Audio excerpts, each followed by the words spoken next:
And we're talking about severe weather season, and of course, an important anniversary. We're heading towards that direction. Thankfully, this weekend, no worries, but 6 years ago is a different story. We certainly see the impact of severe weather and tornadoes here. That's right. Driving through the Clark County community of Henryville, you might not be able to tell that an EF4 tornado tore through that town 6 years ago today.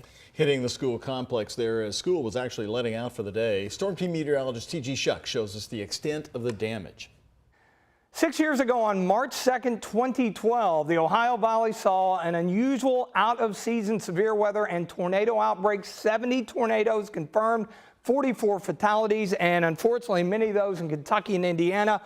Of course, the tornado that most folks talk about, the Henryville tornado, an EF4. It was on the ground less than an hour, and it covered 49 miles. Its strongest winds were up to 175 miles per hour when it was going through Henryville. But it started out as an EF1 at 250 right along the Washington County, Indiana, Harrison County border, and moved eastward quickly, jumping up to an EF2. By the time it was just north of Palmyra, it was an EF3 with 150 mile per hour winds, and then it worked toward Pekin. Just an incredible photo, 170 mile per hour winds, and EF4 nearly a half-mile wide. At that point, just look at the damage. Unfortunately, 5 people were killed in a mobile home. This factory was destroyed, and as it worked eastward, it just continued to chew up buildings and knock over cars, just tossing them around like matchbox cars, and eventually it did reach Henryville, where, of course, incredible damage to the school